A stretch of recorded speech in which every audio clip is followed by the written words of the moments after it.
कि जवाहरलाल नेहरू अपने देश के पहले प्रधानमंत्री थे। उन्होंने देश को आज़ादी दिलाई थी, लेकिन अब उनकी एक नई पहचान सामने आई है और वो ये है कि जवाहरलाल नेहरू पर यह गंभीर आरोप लगा कि वो भारत देश के सबसे बड़े विभाजक थे, द डिवाइडर इन चीफ थे और ये काम उन्होंने एक नहीं दो बार किया, देश को 2 बार विभाजित करके। यही इल्जाम उनके सर पर अब लगा दिया गया है। देश के पहले पीएम जवाहरलाल नेहरू को मिली इस नई उपाधि के पीछे क्या पॉलिटिक्स है, आइए समझते हैं।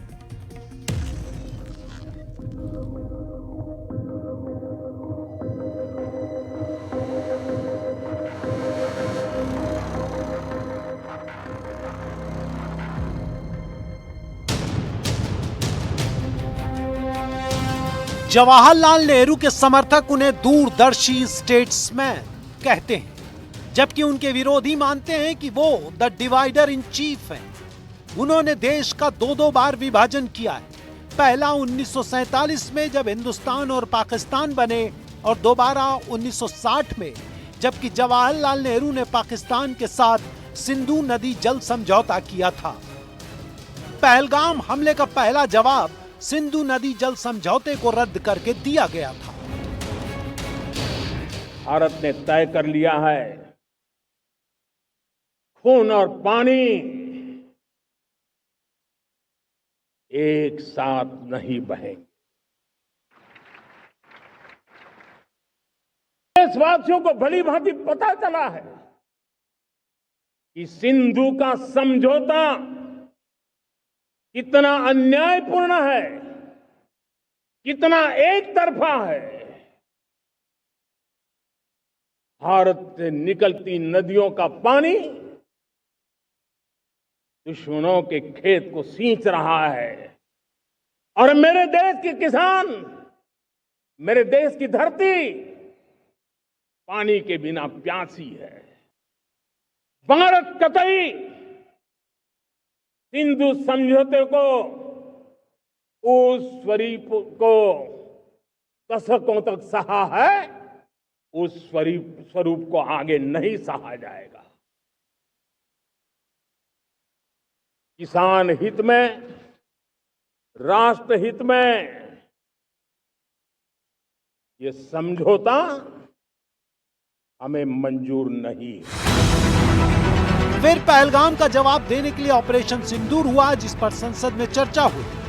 तब खुलकर सिंधु नदी जल समझौते में नेहरू की चूक का वर्णन किया गया। तभी इस दावे की भूमिका तैयार हो गई। मैं इसी देश के इतिहास से कुछ घटनाएं बताना चाहता हूं। 1948 में मान्यवर कश्मीर में हमारी सेनाएं निर्णायक बढ़त पर थी। सरदार पटेल ना बोलते रहे, जवाहरलाल नेहरू जी ने एक तरफा युद्ध विराम कर दिया। पाक ऑक्यूपाई कश्मीर का अगर अस्तित्व है तो जवाहरलाल नेहरू जी की ये युद्ध विराम के कारण है। इसका जिम्मेदार जवाहरलाल नेहरू है। भौगोलिक व रणनीतिक रूप से हम बड़े मजबूत थे और उन्होंने सिंधु समझौता क्या किया, 80% भारत का पानी पाकिस्तान को दे दिया। जवाहरलाल नेहरू जी ने क्या कहा, वहां घास का एक तिनका भी नहीं उगता है, वो जगह को क्या करो। तो एक संसद सदस्य ने, नेहरू जी का सर मेरे जैसा था, महावीर प्रसाद त्यागी जी ने कहा कि आपके सर पर भी एक बाल नहीं, वो चिन्ह बेच दे क्या। मान्यवर इस तरह से जवाब देते थे, नॉन सीरियस टाइप के जवाब। और एक मान्यवर आज चीन सुरक्षा परिषद में है और भारत बाहर है। मोदी जी प्रयास करें अंदर ले जाने का, इसका कारण जवाहरलाल नेहरू का ये स्टैंड है। सिंधु नदी जल समझौता 1960 में हुआ था। भारत की ओर से जवाहरलाल नेहरू और पाकिस्तान की ओर से याकूब खान का नाम है। इसमें ईस्टर्न नदियों सतलज, व्यास, रावी के पानी पर भारत को बढ़त दी गई, जबकि वेस्टर्न नदियों झेलम, चेनाब, इंडस पर पाकिस्तान को। सहमति हुई कि ईस्टर्न नदियों का पानी पाकिस्तान में ले जाने के लिए पाकिस्तान में नहर का निर्माण होगा, जिसके लिए भारत पाकिस्तान को 10 किश्तों में 6 करोड़ 20 लाख 60 हजार पाउंड देगा। चूंकि इस प्रोजेक्ट में वर्ल्ड बैंक की बड़ी भूमिका थी, इसलिए दुनिया के करीब 13 से ज्यादा देशों ने इस प्रोजेक्ट में आर्थिक मदद की थी। इंडस वाटर ट्रीटी जब निगोशिएट किया गया वो भारत के हित में कभी नहीं बना, पाकिस्तान के हित में। और भारत सरकार कई वर्षों से क्लाइमेट चेंज की वजह से इस ट्रीटी को रीनिगोशिएट करना चाहती थी, लेकिन एक प्रकार से पहलगाम टेरर अटैक के बाद भारत सरकार ने जिस प्रकार से इंडस वाटर ट्रीटी को अबेंस में रखा, इसके लिए मैं केंद्र सरकार, भारत सरकार को और माननीय प्रधानमंत्री को बहुत बहुत धन्यवाद। प्रधानमंत्री 10-11 साल हैं, इनमें इन्होंने कितनी चीज़ें नेहरू जी की गलती कहकर अपना पल्ला झाड़ दिया। ठीक है, कुछ चीज़ें उनकी जो जिम्मेदारियां हैं उनको निभानी चाहिए और अतीत के बारे में बात करना बंद करना चाहिए। आजकल जो हो रहा है उसके बारे में बात करें, जवाब दें कि ये SIR क्यों किया जा रहा है, जवाब दें कि ये जो वोट चोरी का पूरा मुद्दा है इसके बारे में बात करें, समझाएं जनता को। अगर ये सच नहीं है तो बताएं जनता को। देखिए, सिर्फ इंडस वाटर ट्रीटी नहीं है, इस परिवार ने हिंदुस्तान को दिया तो दिया क्या। आज कश्मीर का जो समस्या है, पाक ऑक्युपाइड कश्मीर है, उसके लिए कौन जिम्मेदार है।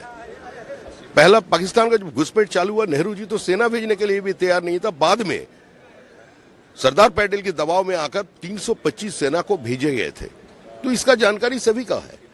तो उसका बाद अब देखिए, हिंदू चीनी भाई भाई, फायदा किसका हुआ, जमीन कौन लेके गया। उसके बाद आई Indus water treaty, unilaterally mister Nehru did it. ना तो कोई कैबिनेट से चर्चा किया, ना किसी से वो कोई भी सलाह किया, उन्होंने एक तरफ जाके उसको 80% पानी दे दिया। ये एक परिवार और एक परिवार बाद पूरा इस देश का सत्यानाश करके छोड़ दिया। भारतीय जनता पार्टी एक बिगड़ा हुआ केस, लाइलाज बीमारी से ग्रस्त, वो जब मुसीबत में फंसता है उसे पंडित जवाहरलाल नेहरू याद आते हैं, उन्हीं पे आरोप लगा देता है। अब देखिए ना, 1929 में रावी नदी के किनारे जब पंडित जवाहरलाल नेहरू भारतीय राष्ट्रीय कांग्रेस के अध्यक्ष थे तो उन्होंने पूर्ण स्वराज का नारा दिया था। और उसके बाद क्या कर रहे थे अंग्रेज, ये अंग्रेजों की फौज में भर्ती हो जाओ, इनका मात संगठन कह रहा था, लिख कर अंग्रेजों का समर्थन कर रहे थे। तो एक तरफ गुलामी के खिलाफ संघर्ष का 10 साल से ज्यादा जेल में रहे पंडित जवाहरलाल नेहरू, और दूसरी तरफ उनके चरण चुम्बन करने वाले लोग पंडित नेहरू को उस संधि के लिए दोषी मानते हैं। अरे आज भारत एक शक्तिशाली देश है, देख लीजिए अगल बगल पाकिस्तान, बांग्लादेश की हालत क्या है। तो वो पंडित जवाहरलाल नेहरू के पंचवर्षीय योजनाओं, दूरदृष्टि और आर्थिक नीतियों के कारण है। सिंधु नदी जल समझौते के खिलाफ जम्मू कश्मीर विधानसभा ने भी प्रस्ताव पास किया था। देश की अदालतों में भी इसके विरुद्ध मुकदमे हैं। वहां के लोगों का मानना है कि इस समझौते की वजह से स्थानीय लोगों का नुकसान हो रहा है। हाल में अमेरिका की यात्रा पर गए पाकिस्तान के फील्ड मार्शल मुनीर ने कहा था कि अगर भारत सिंधु नदी पर बांध बनाएगा तो वो उसे मिसाइल चलाकर तोड़ देंगे। इसका मतलब ये है कि भारत हो या पाकिस्तान, सिंधु जल नदी समझौता दोनों ही देशों के लिए भावनात्मक मुद्दा है।